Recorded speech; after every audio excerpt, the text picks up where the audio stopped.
নমস্কার, কলিস কিচেনে সবাইকে স্বাগত জানাচ্ছি। শীতের দিনে পালং পাতা দিয়ে নানা রকম রেসিপি বানানো যায়। আজ বানাচ্ছি চানা পালং। এটা একটা খুব টেস্টি রেসিপি। এটা রুটির সাথে, ভাতের সাথে, সব কিছুর সাথে খেতে খুব ভালো লাগে। এর জন্য এখানে কিছুটা পরিমাণে পালং শাক খুব ভালো করে ধুয়ে রেখেছি। এগুলোর মধ্যে অনেক সময় পোকা থাকে, খুব ভালো করে পরিষ্কার করে নিয়ে ধুয়ে এখানে রেখেছি। আর এখানে হাফ কাপের মতো কালো চানাটা রাত্রে ভিজিয়ে রেখেছিলাম, এটা নিয়েছি। বড় সাইজের একটা পেঁয়াজ কুচিয়ে নিয়েছি, সামান্য আদা কুচিয়ে নিয়েছি, আর সামান্য রসুন কুচিয়ে নিয়েছি। চানাটাকে প্রথমে কুকারে আমি সিদ্ধ করে নিচ্ছি। আমি এখানে কালো চানাটা ব্যবহার করছি, যেটা ছোটো চানা। এটা কাবুলি চানা দিয়েও বানানো যায়, কিন্তু আমার কাছে এই কালো ছোটো চানাটা খেতে বেশি টেস্ট লাগে, তাই এই ছোটো চানা দিয়েই বানাচ্ছি। এগুলাকে এখন কুকারে আমি 3 থেকে 4টা সিটি দিয়ে নেব, যাতে করে এই চানাটা একদম সফট হয়, আবার আস্তেও থাকবে, যাতে সম্পূর্ণরূপে চানাগুলা একদম গলে যাতে না যায়। এর জন্য 3 থেকে 4টা সিটি দিয়ে নেব। আর সামান্য লবণ দিয়েছি, এতে করে সিদ্ধটা হবে খুব ভালো। এদিকে গ্যাসে একটা পাত্র বসিয়ে দিয়েছি, এর মধ্যে জলটা ফুটিয়ে এই পালং শাকের পাতাগুলা জলের মধ্যে একটু সময় ভাপিয়ে নিতে হবে। এইভাবে পালং শাকের পাতাগুলা গরম জলে ভাপিয়ে নিলে পালং শাকের মধ্যে একটা তেতো ভাব থাকে, সেটা থাকবে না। তখন রেসিপিটার টেস্টও খুব ভালো আসে। যেভাবে আমরা পালক পনির বানিয়ে থাকি, এভাবে জলে এরকম একটু সময় ভাপিয়ে নিই। এবার গরম জল থেকে উঠিয়ে সরাসরি একটা ঠান্ডা জলের পাত্রে শাকগুলোকে ডুবিয়ে রাখছি, এতে করে শাকের কালারটা ঠিক থাকবে।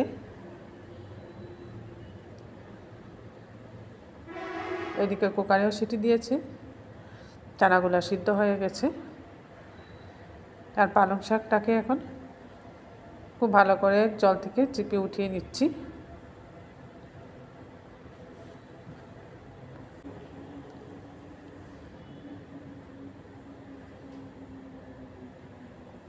এইভাবে খুব ভালো করে জলটা ঝরিয়ে নিয়েছি পালং শাকের।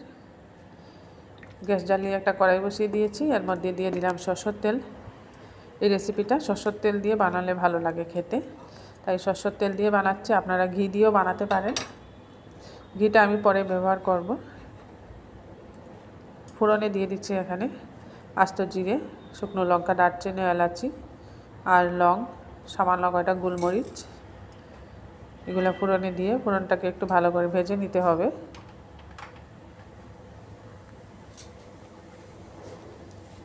ফোড়নটাকে একটু ভাজা ভাজা করে নিলে ফোড়ন থেকে খুব সুন্দর একটা গোটা গরম মশলার গন্ধ বেরিয়ে আসবে।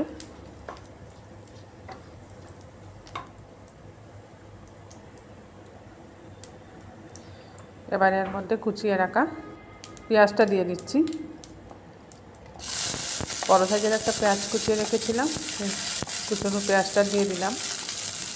কুচনো পেঁয়াজটা দিয়ে একটু ভালো করে লাল লাল করে ভাজতে হবে পেঁয়াজটাকে। একটু কড়া করেই ভাজতে হবে, যাতে পেঁয়াজের কাঁচা ভাবটা না থাকে।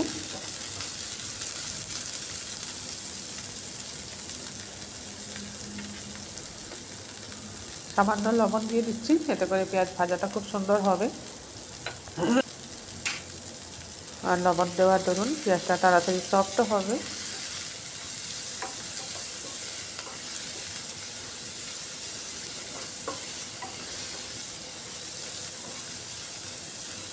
এইভাবে বারবার নাড়িয়ে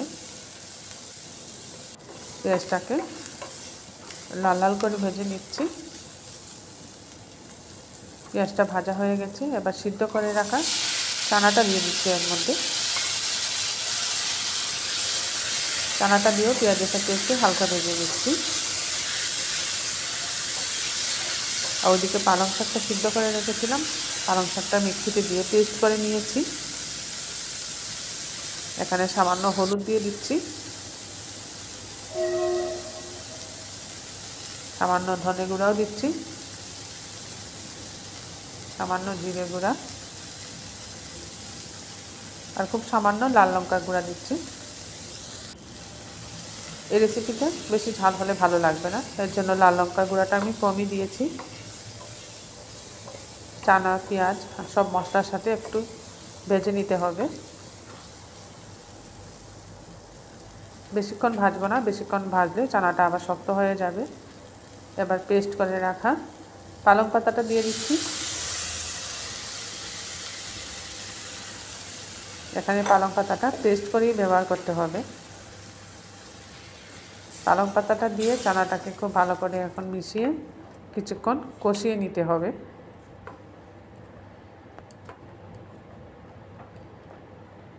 দেখুন এর কালারটা খুব সুন্দর লাগছে দেখতে।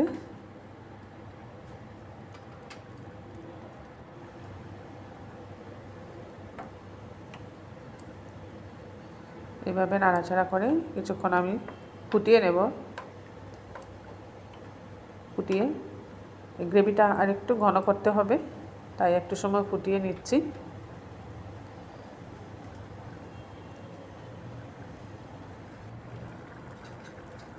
গ্রেভিটা এই পর্যায়ে রাখবো আমি, এর থেকে বেশি ঘন করব না। গ্রেভিটা খুব সুন্দরভাবে ফুটে উঠছে। আমার এই চানা পালক রেসিপিটা আপনাদের ভালো লাগলে বানিয়ে খাবেন, কমেন্টে অবশ্যই জানাবেন টেস্টটা কীরকম হলো। আর আমার রেসিপিটা প্রচুর প্রচুর শেয়ার করবেন আপনাদের বন্ধুবান্ধব, আত্মীয় স্বজন সবের সাথে। আর একটা লাইক করবেন, আপনাদের একটা লাইক আমাকে অনেক অনুপ্রাণিত করে নতুন নতুন রেসিপি বানানোর জন্য। আর কলিজ কিচেনটা সাবস্ক্রাইব করতে ভুলবেন না, পাশে থাকা বেল আইকনটা প্রেস করবেন, এতে করে যখনই এরকম নতুন নতুন রেসিপি আপলোড করি সাথে সাথে নোটিফিকেশনটা পেয়ে যাবেন। এবার চানাটা সরিয়ে গ্যাসে একটা ছোট পাত্র বসিয়ে দিয়েছি, এটা দিয়ে আমি তড়কা দেব। এখানে বড় চামচের 1 চামচ ঘি দিয়েছি। এই তড়কাটা না দিলে কিন্তু টেস্টটা আসবে না।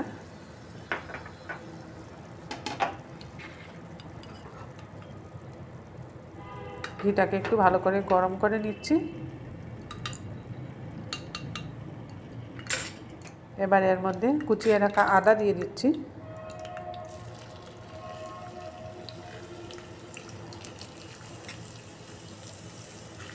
আর কুচিয়ে রাখা রসুনটাও দিয়ে দিলাম।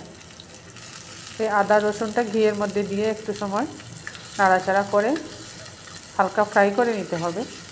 ঘিয়ের মধ্যে আদা রসুনটা দেওয়ার দরুন এর গন্ধটা খুব সুন্দর হয়।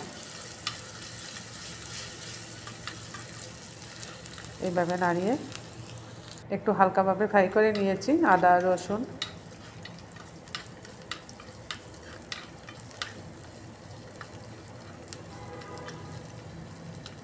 এইভাবে ফ্রাই করে নিয়ে গ্যাসের আঁচটা বন্ধ করে দিয়েছি। গ্যাসের আঁচটা বন্ধ করে এখানে কাশ্মীরি লাল লঙ্কার গুঁড়া 1 চামচ দিয়ে দিচ্ছি। এটা দেওয়ার সময় অবশ্যই গ্যাসটা বন্ধ করে দিবেন, তা না হলে লঙ্কা গুঁড়াটা পুড়ে যাবে। এটা দিচ্ছি কালারের জন্য। এবার গ্যাস জ্বালিয়ে আবার চানা পালংয়ে কড়াইটা বসিয়ে দিচ্ছি।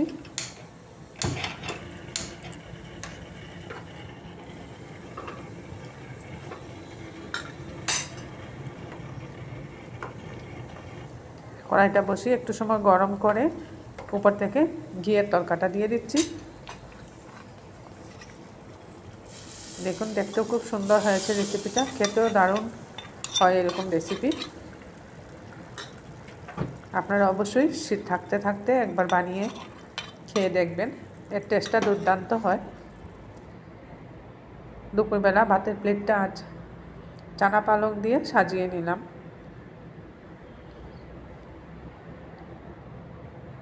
আপনারা ইচ্ছে করলে ফ্রেশ ক্রিম থাকলে এর উপরে ফ্রেশ ক্রিম দিয়ে দিতে পারেন।